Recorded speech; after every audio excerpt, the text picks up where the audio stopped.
Alles gut bei dir? Ja. Oh, nag-ano siya, naglaro na. Wie heißt das? Minecraft. Minecraft, yeah, Minecraft. Ako actually dati shy man din ako sa camera. Pero nung nagkatagal na, sabi ko, hindi pwede magpa-shy-shy. Charot.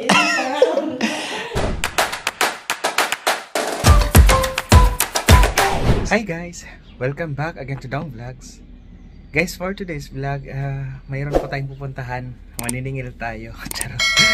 Hindi, magpunta tayo sa isa nating kaibigan na kasama sa choir, si Ate Girly. Malapit lang dito sa amin guys. So nag-order siya nung kahapon ng igado. Ngayon, pupunta ako sa kanya kasi inanyayahan niya ako mag-kape. So since ano natin ngayon, bakasyon natin 1 week. So ngayong araw lang, free ako. Bukas may work ako sa ibang trabaho, mini job ko. Pero dito sa main job ko talaga, bakasyon ako this week. So ayan, di ba? Bakasyon pero may ibang trabaho. Hindi pa rin nakapag-relax. So ayan, bibisitahin natin si ate. Yeah, wow! May karaoke si ate. Hello. Ganda. O kano yan yung ganyan? Binili ko to sa Maynila, sa Pilipinas. Ah. Binili ko dito, 1,700 pesos bago labas. Ayan, anong brand? Andito na speaker niya. Maganda siya. Tapos i-apps mo siya sa iyo. Oo. Tapos yan ang dala-dala. Check. Wow. Dali. Mayroon ngayong bago ngayon. Dalawa binili ko din na klase. Yung isa may mic lang. Yan guys, dito kami ngayon kay Ate Delia. So kasama namin sa church. So, yan, ang sarap ng naka-prepare na ano, ang tawag nito dito guys, Erdbeeren Kuchen. Ano tong isa ate? Mohnkuchen. Moon Kuchen. Pareho yan sila, masarap guys. Isa sa paborito ko ang strawberry at saka apple din. Pero makabili ka din nito yung naka-frozen. Pero kailangan mo pa siya ipaano. Ito binili ni ate. Ano to? Fresh talaga. Sa bakery. Sa bakery. Meron yung naka-frozen talaga na bibilhin mo. Makabili ka na ng 3 euro. Na maliit siya. Ngayon pala nakunto ka na naman. Ngayon pala nabasa yung... Yan guys, may namasura guys. May namasura. So tapos na yung usapan namin guys. Yes. Galing kami kay Ate Delia. So nagkape kami, tapos nagchika-chika yung mga. Siyempre matagal na sila ate. Ilang taon ka na dito ate? Naku, matagal na. Ate Girly. Ikaw ate ano? Matagal na rin. 40 years. Mga nurse, mga ano si Ate Girly noon, ano siya, Alten Fligerin. Ayun na board. Oo. Aganda dito guys, tingnan nyo. Para malapit. Maganda dito, yan yung castle. Pwede magkape dyan. Sa likod niyan, sementeryo. Yan. Akit-kit yan. Oo. Malapit lang kay Ate Jocelyn. Sa kabila kay Jocelyn. So dito sila nakatira guys, malapit sa yan. Ganda. Bye bye ate. Salamat. See you Papayat din soon. daw ako. Papayat din ako. Bye bye guys. Ayan guys, kararating ko na po sa bahay. So ngayon po aalis na naman po ako sa papuntang supermarket guys. So ang sadya ko sa supermarket ay ito. Pakita ko sa inyo. Ito guys, dadalhin ko. Basta alam niyo na kung ano yan. Mamaya ipakita ko sa inyo kung magkano ang benta. Ayan, lahat yan ng collections natin. Ayan guys, ito po yung ating kita. 1750 plus 350. 21 euro guys. My God. Almost 1,000 pesos ang ating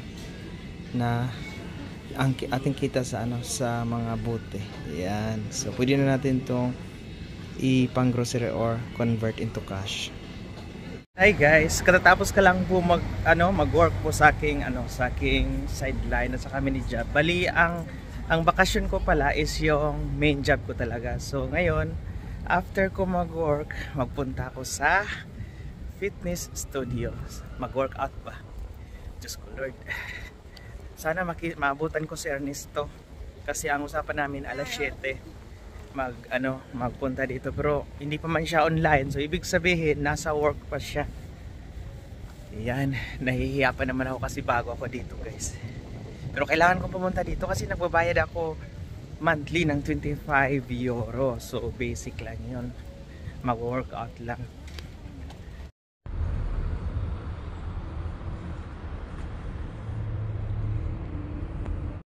So yun na nga guys, medyo marami yung tao ngayon kasi ang tawag ito, kaka-out lang ng iba, yung mga estudyante at saka yung mga nag-work. Napagod ako ng konti guys, biruin nyo, kayo pa yung nagbabayad monthly tapos kayo pa yung gumagawa. Nakakapagod. Iba pala pag may edad na nag-workout. Nag-workout ako noon, I was 28 years old bago ako pumunta dito sa Germany. So I think 2015, between 2015 and 2014. Ay, nako guys. Nanganga, ano tawag doon? Ano na yung mga mga muscles, napapagod na. Kanina pa ako dito. Galing ako sa work, tapos diretso ako agad dito. Workout agad. Yan, daming tao guys. Kailangan mo magantay bago ka makagamit. Hi guys, good morning. Ayan, dito po tayo ngayon sa clinic. So, kakagaling ko lang po magpa-check up kasi may regular check up po ako ngayon. So, at the same time, bakasyon ko po. So, ngayon guys, pauwi na po ako. Pero bago po ako umuwi ng bahay, dadaan po muna ako doon kay Stefan. Sa doon kay Linba. Kasi kung ma-remember nyo, last time, bumili si Chin sa akin ng ulam, binigay niya kay Lynn. Si Lynn yung bagong wife ni Stefan. Bali, di ba kakapanganak pa lang? So magdaan tayo ngayon doon para kunin natin yung tupper. At saka ko kumustahin din natin si Lynn kasi matagal-tagal na po hindi po kami nakita ni Lynn dahil sa busy ako. Busy din siya sa study at saka sa study sa German language. So ngayon mapuntahan natin siya. Tingnan natin kung sino ang nasa bahay. Ang bahay po pala nila, hindi po kalayuan dito sa Uniclinic. Malapit lang. So, nag-antay ako ng bus. 10 minutes pala magdaan yung bus dito. Yun yung sasakyan ko papunta doon sa kanila. Yung isang work ko pala na extra job ko, malapit doon sa kanila. Doon kila Lynn. So, mamaya makikita ko na talaga yung bagong bata, guys. Ayan guys, pasensya na kayo kung hindi ko ma-videohan lahat kasi ang pagkakalam ko si Lynn, hindi siya nagpapakita sa camera dati pa. Mahiyain siya. So lang yung makakover natin ng camera. Konti lang. So nakasakay na po tayo ng bus papunta kay Lynn. So I think 5 stops lang makarating na tayo. Pero lalakarin pa ng 5 minutes. Tagal na hindi ako nakapunta doon.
So dito na po tayo ngayon guys. Malapit na 6 minutes na lang lalakarin saka makarating na tayo sa address nila.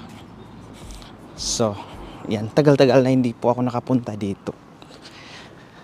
Siguro last 2022 nakapunta ako dito. Yung kasama kami ni Loy, nila Jenner. Yun. Yan, 5 minutes na lang. Ang ganda ng mga bahay dito guys, at saka tahimik siya na lugar. Hindi siya crowded. Yung area na nilalakad namin noon. Lalo na nung time na yun ba, birthday ni Nathan. Mayroon akong niluluto noon. Nakalimutan ko kung ano yung mga niluluto ko. Kami ni Loy. Tapos nandito kami. I think 2 beses kami pumunta dito. Noon. Una yung pagkakilala namin sa Team Bilman. Tapos yung pangalawa, yung una pala, birthday ni Nathan yun. Tapos communion yata yung isa. Yan. Napakatahimik ng lugar dito guys. Malapit siya sa mga kahoy-kahoy. Pero kung ikaw ay baguhan pa dito sa Germany, syempre mafe-feel mo talaga yung homesick. Dahil sa dami ng bahay, walang tao, wala kang makikita. Syempre ang mga tao ngayon nasa trabaho, yung iba nasa bakasyon pa. Ang mga bahay dito, mga luma. Malapit sa sa forest, kaya medyo fresh dito yung hangin. At saka tahimik na lugar. So, nakakahiya naman dito mag-karaoke. Kumusta na kaya si Lynn?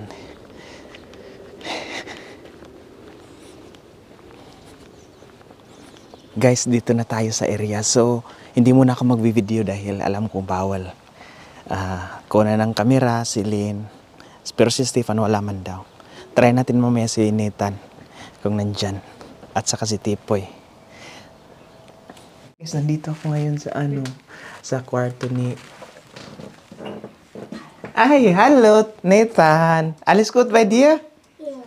Oh, siya, naglaro na. Wie heißt das? Minecraft. Minecraft, ja, Minecraft. Das ist sehr schön. Bist du krank? Ja. Aber jetzt besser, ne? Oh, das ist schön. Wo ist Tipoy? In der Schule, oder? Ja, das ist nicht gut. Wann bist du krank? Seit wann? Seit gestern? Oh. Ayan. Pagaling na pala si Nathan. Ambot nga maulo jud ko niya. Siyempre, dili may kaayo koan. Pero butan gud si Stefan. Kay kanami to kanang pag halimbawa gison atong time gisundo mi niya dito sa katunggyad tuan namo nila mga bata nila Steph. Nya paguli nako siya asa ta kay drop. Mingon dahil ko sa mataranta man ko mingon dahil ko diha lang sa Haltestele ayaw na diretso sa balay kay murag layo na kay syempre diri siya paanyo niya ako pa dulong Bad Godesberg. Maulaw ko mataha po niya. Wala ditohon gani niya. Magsige ba magchika niya pag nasa car. Magditohon na siya pero man. Butaan siya oy. Pero yung pagkaman dito di man kay sa ko. Oh. Dali, dali ba? Dito saan mo gusto mo toast bread o da? Okay ra, pwede na ako kaonon ritso. Sure ba? Sanay naman ko na kaonon ritso. Sorry ba? Unsa na ko istorya? Oo, guys. Naanak ko. Nagbusiyan. Nandito na ako kay Lynn. So, for the privacy, alam niyo na, na dati pa, alam ko na si Lynn, hindi shy sa camera. Ako actually dati, shy man din ako sa camera. Pero nung nagkatagal na, sabi ko, hindi pwede magpa-shy. Charot. Oo. Sa nasa taas pala si Nathan pala, crank siya or nasakit siya. Pero hindi naman gaano ko sakit. Normal lang yun sa Germany. So, kahapon daw. So, pero bukas, okay na magpasok na siya bukas. Tapos, pero si Tipoy nasa school. Ipasilip ko sa inyo guys sa labas kung saan noon. Grabe yung mga memories dito ba sa bahay na to. Kila Steph at saka nung kami na pumunta dito. Kasi dito sa area na to, nag-karaoke kami noon. Nagkanta-kanta kami. Sobrang saya noon. Grabe. Yung nagkatipon-tipon dito guys ang Team Bilmani. Ngayon, ipakita ko sa inyo sa labas kung anong forma nyo. Marami ng bulaklak pala. Yan, ang mga memories dito na naalala ko sila, Arya, si Marvin, nagsitakbuhan dito, tapos kami, nag-grilling, tapos nagsayaw-sayaw kami dito ng yung Jerusalem, tapos dyan, sila Jenner, sila. Dito kami, first time nagkamit lahat ng Team Bilmani dito. Dito ko sila nakilala hanggang ngayon. So, dito guys, ang gusto ko dito is malapit sa mga kahoy-kahoy ba. So, fresh yung parati yung hangin. Lalo na pag summer, maganda dito. At saka tahimik. Mahiya ka na lang dito mag-karaoke guys. Ikaw, Lin, mahilig ka ba mag-karaoke? Meron yung bago ngayon na nakita mo yung pinost ni Ate Gemma na yung kumanta kami ni Steph. Alam mo, maganda yun. Napakaliit lang ng karaoke na yun. Hindi lang siya. Yung ganun lang. Akala ko make up. Tapos yung mic, napakagamay. Tapos, nagkanta-kanta kami. Sobrang lakas na niya. Yun yung maganda pala pag mayroon kang mga kapitbahay. Kasi hindi marinig. As in, maganda siya. Di ba guys, tahimik. Mahilig sila, sila Nathan, mahilig ng yung football. Ayan. Naalala ko tuloy dyan si Marvin nahulog. Yung na yan, noon. Hindi yung pa-slide. Guys, nakita niyo yung Christmas tree. Totoo yan guys. Sa atin sa Pinas, plastic yan. Pero dito, totoo yan kung makikita niyo. Lalo na mahawakan yung ganda. Ganda niyan. Hindi yan namamatay kahit winter. Ito yung nakakamanghang bulaklak pag pa-spring na. Ito yung sinasabi ko na mahiya ka naman na anuhin mo siya, maglakad-lakad ka, mamatay sila ba? Napakarami kahit saan makita mo. At saka yung yellow. Dagan kayo yellow.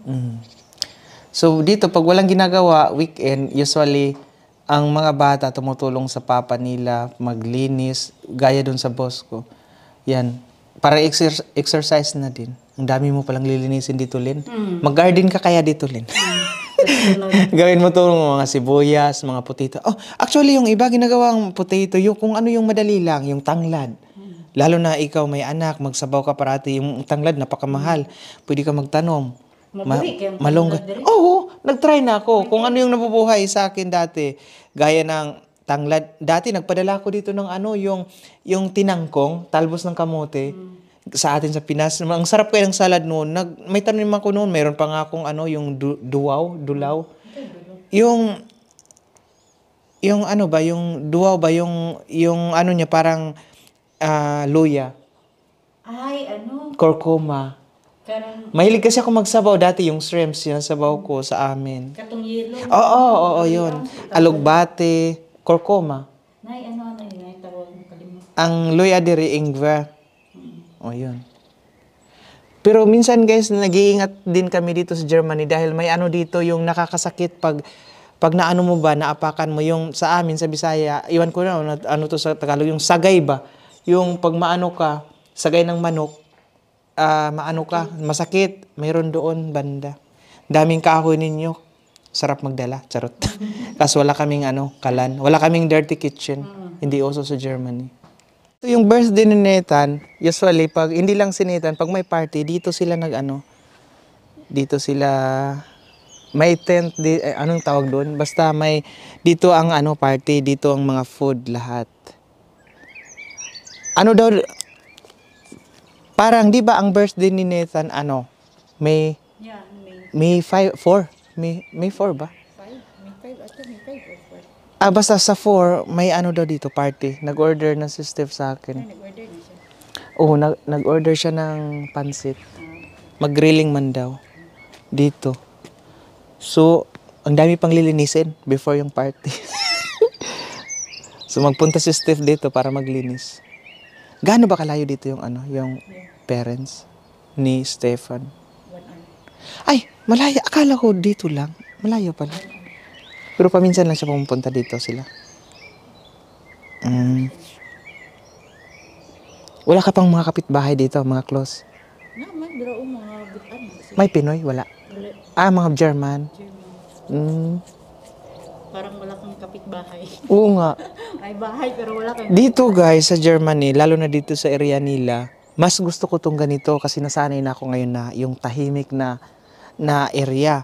Pero pag bago ka pa dito sa Germany, Diyos ko Lord, siguro first day mo dito, sasabihin mo, uwi na lang ako sa Pinas, hindi ko kaya dito. Nasaan yung mga bata? Yung pagdating ko sa Germany, first day, hinanap ko, alam mo mga bata. Sabi ko, nasaan yung mga bata? Sa Pinas, makakita ko naglalakad, naglalaro, tapos yung iba walang mga damit. Tapos, nasaan yung mga tao? Yun pala, sa ganitong oras guys, ang mga bata nasa kita. Ang mga tao nasa work. So, mamaya mo pa makikita ng mga 3:00 kasi magsidatingan na, yung galing sa work, tapos yung mga bata. Lalo na pag yung mga kapitbahay mo, mga matatanda na yung nakatira. Siyempre, either natutulog or nasa bakasyon yung mga matatanda. Yun lang naman dito, kadalasan.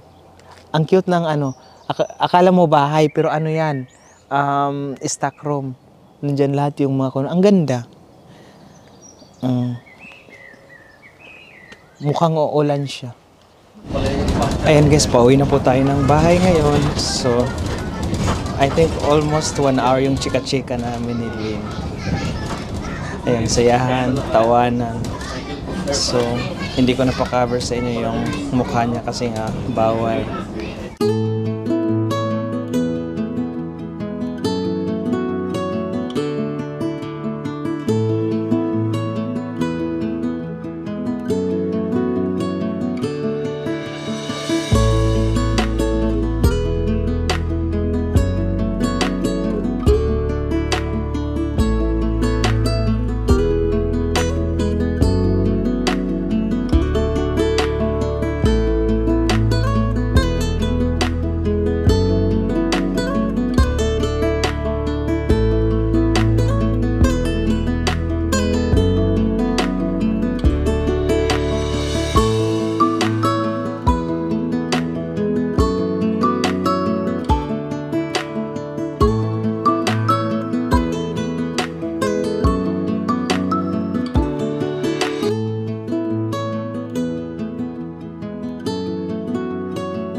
So guys, after ko po magpunta kay Kinalin, magbisita, ngayon po ay diretso na po ako mamalingki ba, magpunta sa supermarket, magtingin-tingin kung ano yung pwedeng ibenta ngayong Saturday.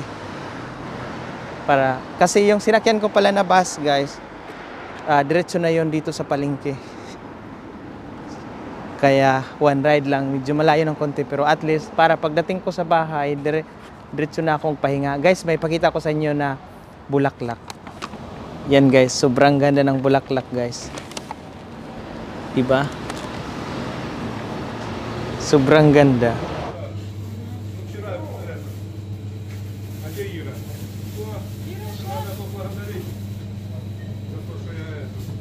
Ayan guys, dito na po tayo ngayon sa bahay. So, maraming salamat po sa walang sawang pagsuportan nyo po sa akin ngayong araw sa ating panibagong video. Ayan, so I hope nag-enjoy po kayo sa inyong pinapanood ngayong araw. So, Ito po muli ang Dong Vlogs. Hanggang sa susunod po, ingat po kayo. Bye-bye.